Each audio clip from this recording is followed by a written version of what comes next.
Good morning everyone.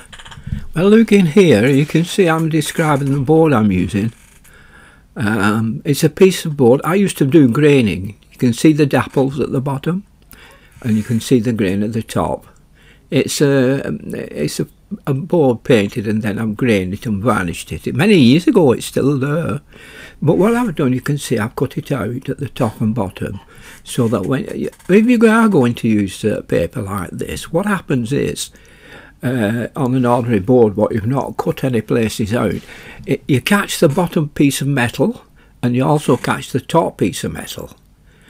Now there's the graining. Can you see the dapplings on the right hand side? I'm describing it there, and on the left hand side is just the grain, but it's not very strong, and that is many years old. Is that what would it be? Oof, God blimey, 40 years old, and yet it's still good. Yeah, so the varnish must have been good. I used to use yacht varnish. Yeah, now I'm clipping it. Can you see how it clips? Top and bottom, dead easy. You see that there's that piece cut out at the top, piece cut out at the bottom, and another little piece just nailed on with some little tacks. Now, at both sides at the bottom, there, right at the bottom, you can get two clips, small clips, cheap ones, and clip them there like that. Can you see? And what happens? It holds it to the metal of the tripod. Now when I drop that in there, that paper, it's dead on fit. So all you have to do, naturally now, is what? Fit your clips.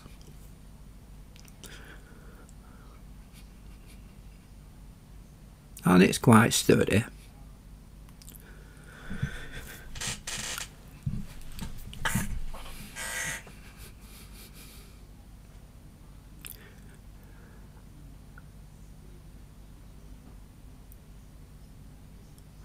Now I'm beginning with the sky here. Oh, hello everybody, if I didn't say hello. Hi everyone. The first thing I'll use is, this is a mop brush made of squirrel. And I'm just going to do the sky in this landscape I'm going to do for you. It's a size 4 mop brush made out of squirrel. And it's a very good one. It's got plenty of stock of the squirrel into the handle in the inside of the quill, going right into it, and it's well packed. Not like a lot of them today. They have it short in the quill, long in the brush, and very hard to use.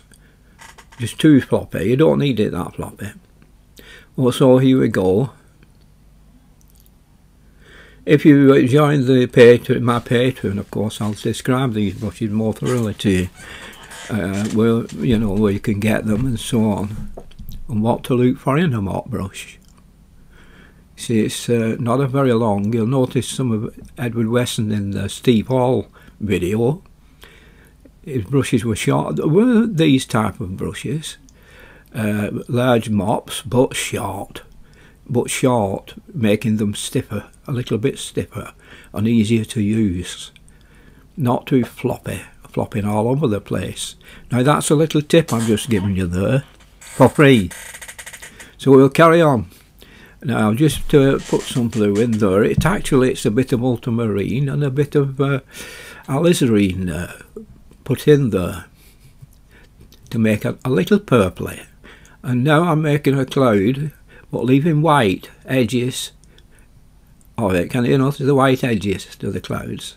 But I'm just breaking them into the blue here and there, deliberately. I want to leave some sharp edges, which is attractive. And you do get sharp edges in clouds anyway. So now I'm adding a little bit of another colour, a little bit of a sienna or an ochre lightly. I'm bringing it right down now to the bottom. This is an imaginary picture I'm doing for you. I've not much idea what I'm going to do, but I've thought I'll do a ploughed field on a couple of trees. So there we are, we've got to this part, and I've carried the blue grey colour right down into the base to keep the overall paint colour the same all over the paper. And at least we've put something on and we've made a start, haven't we? Okay, I'll just watch for a little minute.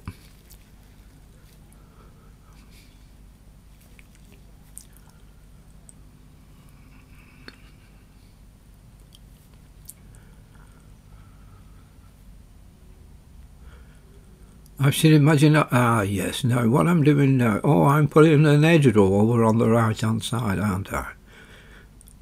Just there. And then I'll come across with the field, I think. I'm just putting a little bit of dark at the top. Just there, a bit of a rough edge row.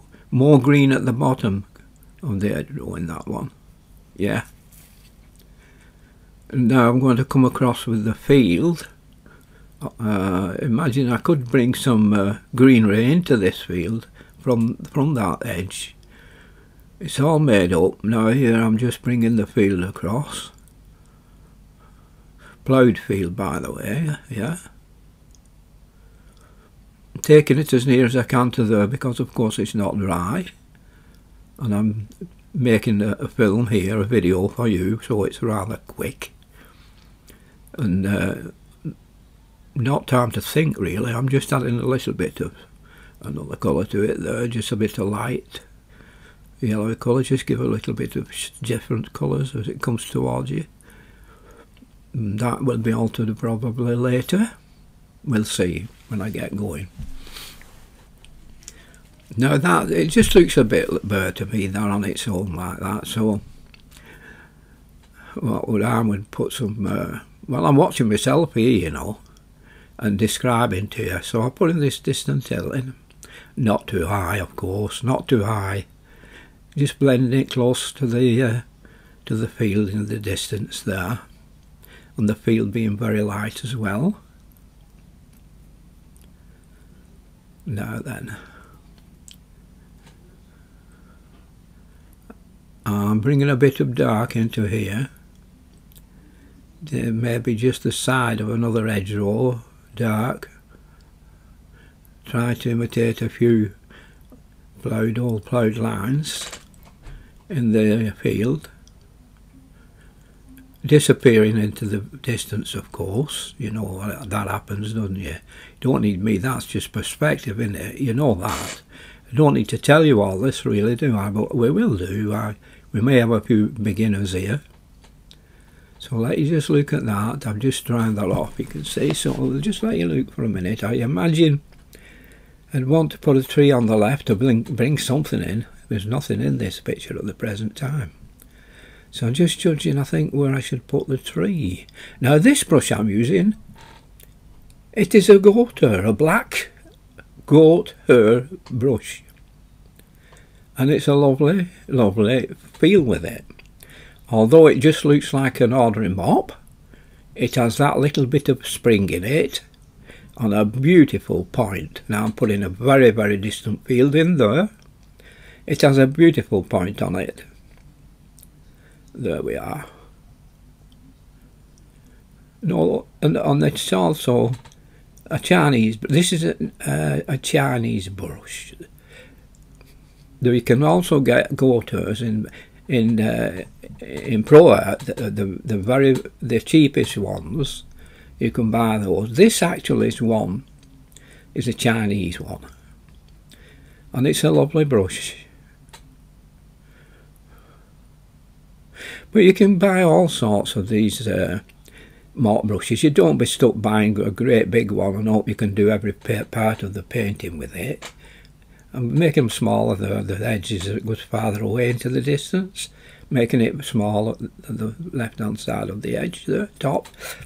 Now then, just get a little bit of texture into this side. Needs a bit of texture, doesn't it? It's a bit dead like that. Not too much, don't overdo it with this. Okay, so coming over on the left hand side, we'll try and make bring some siding there, remnants of a bit of a field with dark and a nice bright tree coming out of it, winter tree.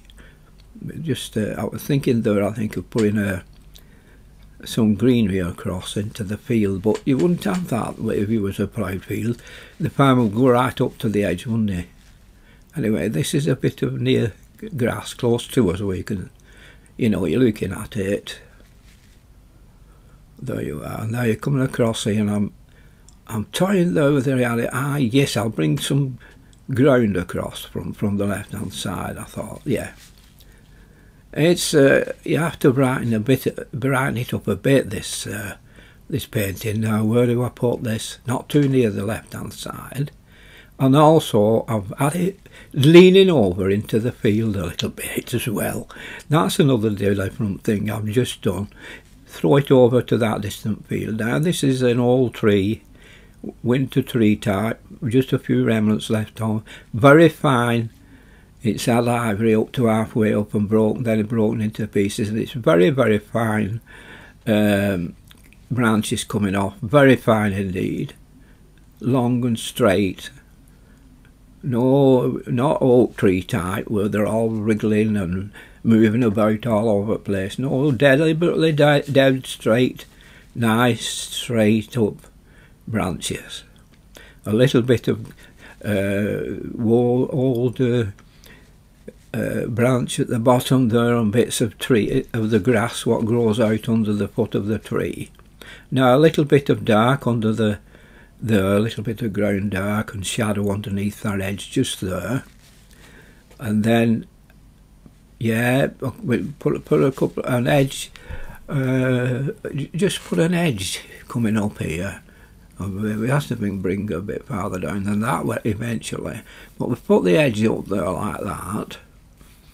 Now, in some cases, if you do make a lot of these up, and when you're on a scene, you look for these things, where you'll get a tree, like a left-hand tree, come nearer to me, so I can get the shadow right across the road. So you drop that tree another couple of another inch down, and you could have a nice shadow going across the road, which is attractive. But if the sun's in front of you, the shadow would come towards you a little bit, so that wouldn't be so bad, but it always looks odd. So to me, just go straight across with your shadow off that tree there. Hardly any though, but you can have an out of scene tree throwing shadows across if you want, to liven this area up, this foreground area, which is a little bit insipid. It's a bit flat, isn't it? Nothing much there. Anyway, your eye will be trying to take. See, I'm putting one across now, a shadow there, but your eye will be taken to that tree. That's for certain. So we'll put a few, just a few bits of leaves still on from winter. Just to make your eye, bring your eye into, you've got something to look at on that painting, haven't you?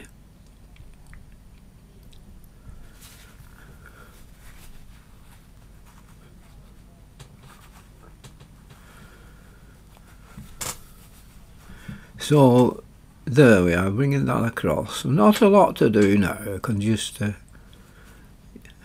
wait a minute, watch it. Yes.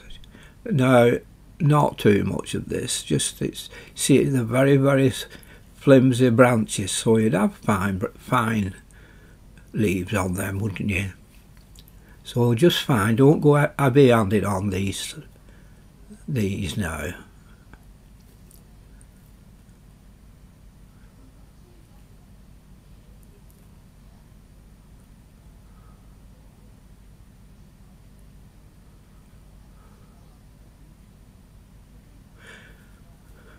So there we are, bringing some bushes in at the back. And now, just a little bit here.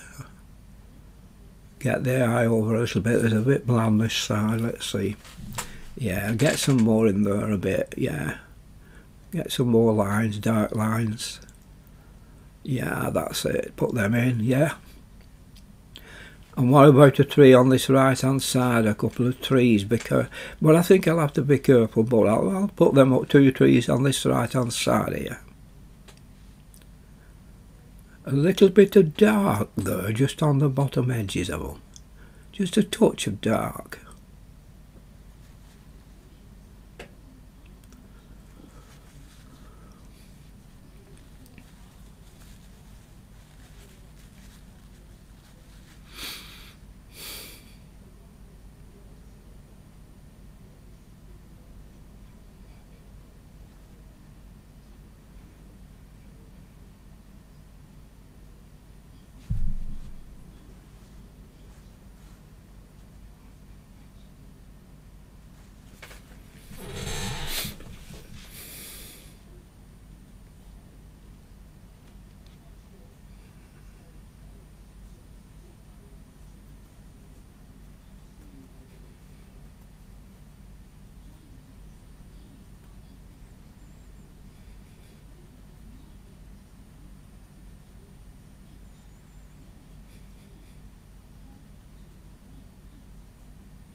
Now there you are, with your 2 trees on the right hand side. Now it doesn't look too bad, does it? You right? Yeah. There you are. Now I've been very thorough in this one with you, and I've told you all what I've been doing. Not stopped with anything. I've told you open, blankly and frankly what I've done all through. Now I may leave this on for a few days, but I feel I'm giving a lot away for very little in return, to be quite honest. And it's costing me, in fact I'm paying you to watch these really, so I must say that my Patreon has to come first, and I'll leave it on a few days and then I'll probably put it onto Patreon.